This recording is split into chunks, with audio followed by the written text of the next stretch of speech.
Ah, Valentine's Day, the annual celebration of love, romance, and corporate cash grabs. While Hallmark would love to claim the invention of love letters, the truth is people have been pouring their heart onto paper since we first started writing. And while the romance aisle at Walgreens is a very depressing place, some of history's most powerful love letters were penned in even bleaker places, prison cells, including, supposedly, the first ever Valentine's card. So let's go way back and explore the surprising history of love letters written from behind bars. Along the way, we'll meet three prisoners who changed the world with their words: a saint, a poet, and an assassin. This time on Painting the Past.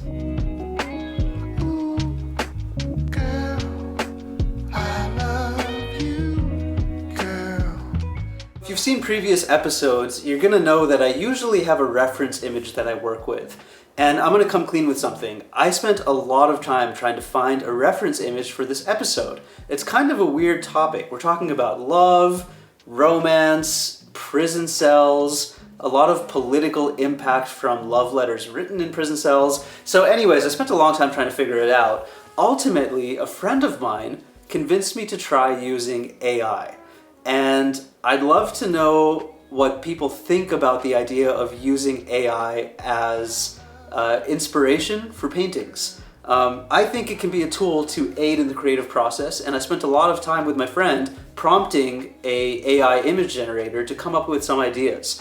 So I didn't end up using any specific image, but I'm going to show right here some of the different images that I prompted. And I wanted to work with a little bit of symbolism. So I ended up composing, based on these images, a dark prison cell with a sort of floating piece of parchment. I want it to be abstract and I want it to feel kind of like tenuous. And then on the parchment, I'm going to add a vase from this image.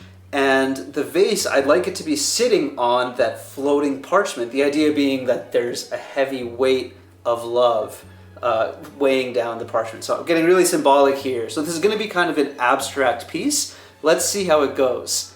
So I'm starting out here, and I know that the end result of this image is going to be very dark. I want my painting to have really dark lighting, and so I'm going to start by just covering in warm and cool colors the entire painting aside from the focus elements. That's the window, the parchment, and the flower with a vase. I'm going to leave those completely white because I know that ultimately the brightest part of the painting is going to be those three elements. And so everything else is just about darkening and keeping kind of moody and warm and having patches of cool. I'm only using two colors here. The two colors are ultramarine blue and burnt sienna, which when you put them together, they make this beautiful interplay of hot and cold colors. So just to start, I'm washing this out, and I'm going to keep that running as we dive into the first of three fascinating stories about love letters from history. And it's the origin of Valentine's Day.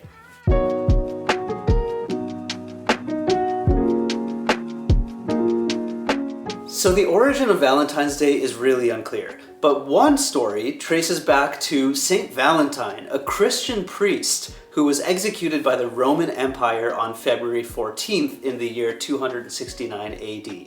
According to legend, the Roman Emperor Claudius II had banned marriages for young men, believing that unmarried soldiers would make better warriors. But Saint Valentine, defying the emperor's decree, continued to perform Christian weddings in secret. How romantic. So when his actions were discovered, he was arrested and thrown into prison. Valentine was locked away behind bars at the mercy of his cruel jailer. But his jailer had a blind daughter who seemed to take pity on him, bringing him food and water when her father wasn't around. So moved by her kindness, he prayed for her, and according to legend, she miraculously regained her sight. Just before he was led to his death, Valentine left her a note professing his love to her, and he signed it, "From your Valentine," which ironically is how I signed my love letter to my crush in the first grade. But here's where the story gets confusing. Valentine was executed on February 14th, which is obviously now Valentine's Day. But some 500 years before his execution, pagans had been celebrating their own festival of love called Lupercalia on February 15th. Lupercalia was weird. It involved animal sacrifices, ritualized whipping, a lottery where men and women would essentially play spin the bottle to make babies. And if that wasn't weird enough, priests, known as Luperci, would run through the streets of Roman cities, striking women with strips of goat hide to promote fertility. Okay, although it was widely practiced across the Roman Empire, it was eventually suppressed in the 5th century AD as Christianity took hold. It's possible that Christians started celebrating Valentine's death as a way to replace and phase out this pagan ritual, but there's really no clear evidence of how that switch happened. In any case, over the next 1,000 years, Valentine's Day evolved into a day for lovers to exchange poems and tokens of affection, which I much prefer to getting whipped. And we know that at some point, the day of Valentine's death and the general concept of romance became closely intertwined, because we have this poem from a man named Geoffrey Chaucer in 1381, which includes the lines, "For this was sent on Saint Valentine's Day, when every fowl cometh there to choose his mate." So this is around the time we start to find relics of written Valentine's cards exchanged between lovers. The oldest surviving example actually comes from the dreaded Tower of London. In 1415, Charles, Duke of Orléans, a Frenchman captured by the British during the 100 Years' War, sent a love letter to his wife from his prison cell. He wrote, "I am already sick of love, my very gentle Valentine." So he spent 25 years in the Tower of London, and sadly, he never saw his wife again. So that's the origin of Valentine's Day. But that got me thinking, how did the practice of sending these love letters from prison evolve? To answer that, we jump ahead 300 years to the French Revolution, when a young woman turned assassin and changed the course of history. So before we get to that, I'm going to add my second wash. And as I mentioned before, this is all about just building up dark layers. So I'm going to keep adding in those dark colors. I'm working with that ultramarine blue and that burnt sienna, and I'm just laying it in really thick. What's going to happen is you're going to start to get this effect of light where the white, which is the window and the parchment and the flower pot, it looks really bright. It almost looks like it's like shining through.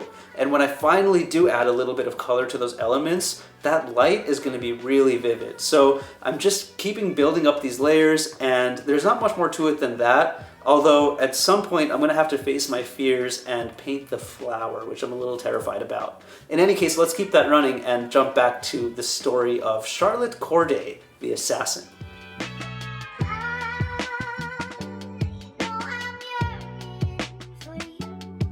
So Charlotte Corday was born in France in 1768. And you did not want to live in France in 1768. French society was segregated into 3 classes. The first class was the clergy, members of the Catholic Church, who owned vast swaths of land and collected tithes from citizens under their purview. The second was the noble class, who worked in the government and the military, and they had the privilege of paying very little taxes. And the third social class, known as the tiers-état, was everyone else, from farmers to businessmen, and they made up about 96% of the country's population. So if you were born into this class, your life sucked. You would have been crushed by taxes, you would have little to no political representation, you'd have few labor laws to protect you, and to top it all off, during the long and generally awful month of February, you would be subject to food shortages and famine. Great. So now Charlotte Corday was not part of this third tier of social class. She was actually born to a noble family, the second tier, but her family were in ruins. Their land provided very little money for them, and their status was quickly becoming obsolete. On top of that, when Corday was 13, her mother passed away unexpectedly, and she was sent to a convent for education.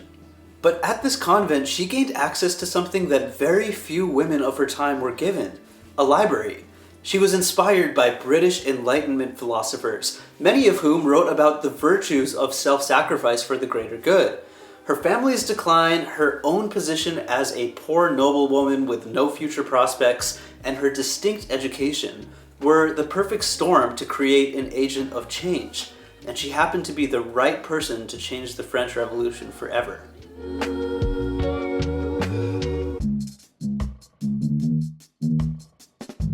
The French Revolution requires an episode all of its own because it's really complicated. But what you should know here is all of Charlotte Corday's life took place during the Reign of Terror, which was essentially an era defined by extreme political violence and incessant use of the guillotine to anyone who opposed the revolution. One leader of this revolution, Jean-Paul Marat, was particularly outspoken about calling for the death of those seen as counter-revolutionary, even calling for the execution of the King of France. His rhetoric was extremely violent and abrasive. It was a departure from the buttoned-up and secretive speak of politicians, and that resonated with much of the French population, which might sound familiar to some of those in the US right now.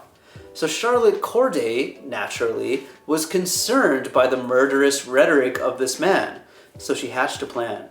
She traveled to Paris and bought a knife. Then she demanded a meeting with Marat, claiming that she had a list of names of people who opposed his revolution.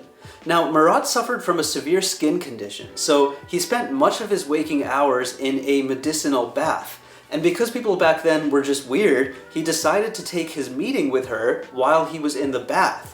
So as he sat in his tub, eagerly scribbling down the names of supposed enemies, which were likely people that Charlotte Corday actually wanted to protect, she snuck up on him and stabbed him right in the chest. In an instant, he was dead. She was arrested and she was held at the Conciergerie, Paris's most infamous prison. And side note, look how beautiful that prison is. Are they accepting housing applications? Because, seriously? Before Marat's murder, Corday was not a widely known person, but she immediately rose to national infamy following his murder, and her subsequent week of imprisonment offered clarity for the whole nation as to the motive behind her crime. And that clarity came in the form of letters that she wrote to her family and other political figures. Pouring her heart into letters from behind bars, Corday believed that she was a martyr for the cause of peace, stating that history would judge her decision favorably, even if the revolutionaries of her time didn't. The most powerful of her letters was her final one, addressed to her father and written on the day of her execution. In that letter, she wrote, "I have killed one man to save 100,000. And with that, she was off to the guillotine. And we're off to the final layer of our painting before we dive into our final story, which is even more dazzling and tragic than the light that I am desperately trying to paint here. So I'm going to add my third and final wash here, and as you can tell, I've left the three focal elements of the painting for last. If you're painting along with me, I want to make a suggestion, because at this point, I was struggling a lot with fear and the fear of messing a painting up. I feel like I've done a really good job of laying the foundation of this painting. I have the darks, I have the structure, I think I even have that emotion and mood of that kind of gloomy dampness that you feel in a prison cell. So I have this pressure on myself to nail the flowers and nail the pot. And if you paint from that mindset, you're never going to achieve what you want. You're setting yourself up for failure. And so in this moment, I'm turning back to some of the watercolor artists that I follow on YouTube. Thomas Schaller is an amazing watercolor artist who talks a lot about painting without fear. Just believe in what you can do and try to get it done in as little strokes as possible. So if you're painting along, I would offer those words to you. In my case, I'm going to start with the pot, and all I'm focusing on here is how the light is moving. So, there's the cast shadow on the right side. Obviously, the side that's facing the window is going to have the most light because it's reflecting all of that bright light coming in from the window. So I'm even going to leave some of that just completely white.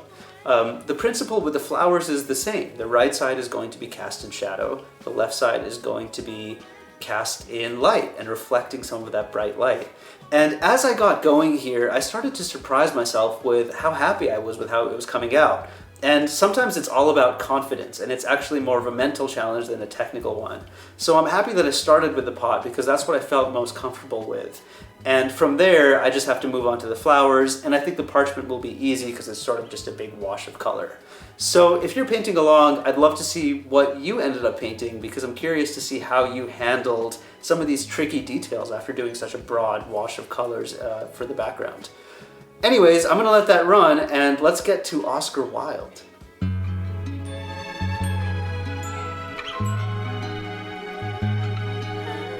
Almost exactly 100 years after Corday was sent to prison for murdering Marat in the French Revolution, an Irish poet named Oscar Wilde was sent to prison for very different reasons.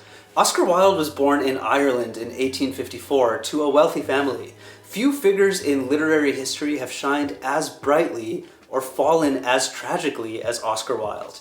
But beneath the glittering surface of Wilde's celebrity persona lay a more complex story, one of love and, ultimately, destruction at the hands of a society that was unwilling to accept him for who he was.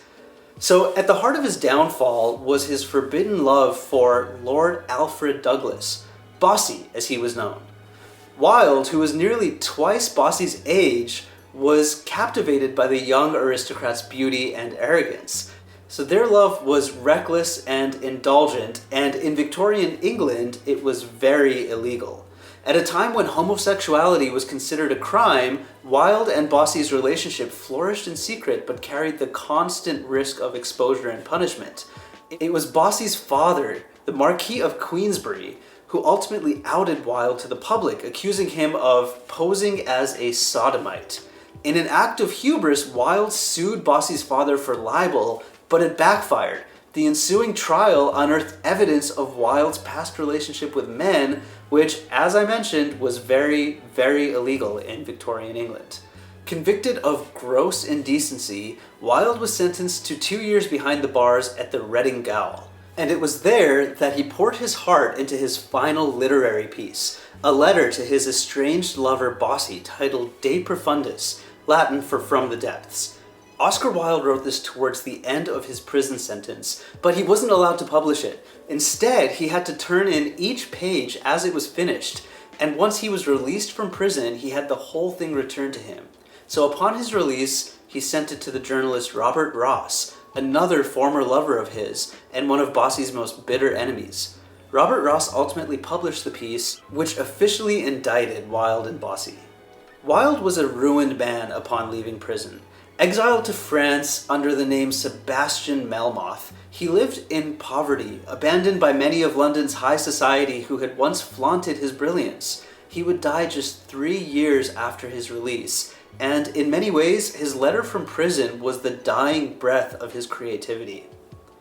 So, a saint, an assassin, and a poet. Each one grappled with love in their own way, and each one changed the world with the letters they wrote behind bars. Even in modern history, letters from behind prison bars seem to find a way to change the world. Nelson Mandela's writings from prison helped make the world aware of the apartheid atrocities in South Africa. Gandhi, too, wrote letters to continue his political advocacy while imprisoned by the British, atop sending love letters to his wife Kasturba.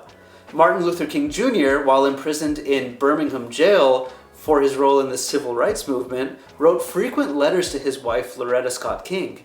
His piece, Letters from Birmingham Jail, is still considered one of the most important documents of the civil rights era. So history doesn't always play out as we expect, but sometimes it's the simplest acts, like writing a love letter, that leave the biggest mark. So keep that in mind if you go to prison.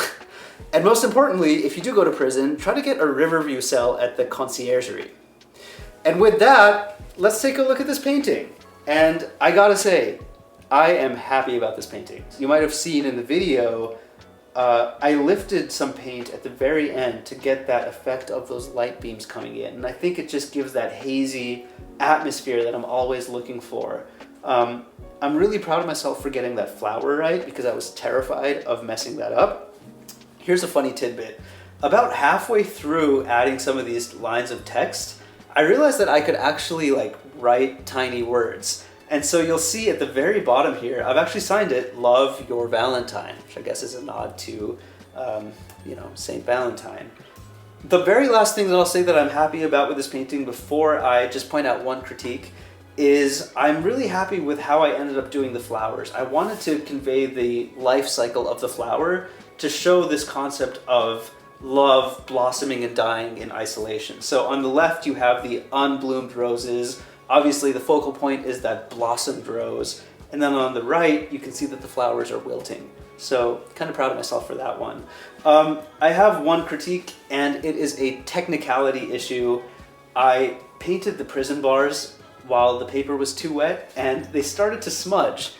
And I'm hoping that it kind of gives a unique effect, but really when I look at it, I just see smudged prison bars. And now you probably see that too, so I maybe shouldn't have said anything. But there you go. Thank you so much for joining me. I really enjoyed this topic. It's such a unique and fascinating piece of history that I'd never really thought much about. And I hope it provided you with a unique lens on Valentine's Day. And also just the impact of love letters. Who thought that those could be so impactful? So if you painted, please do show me what you painted. And I do want to hear your thoughts on using AI. So drop a comment if you haven't already. And I will see you next time on Painting the Past.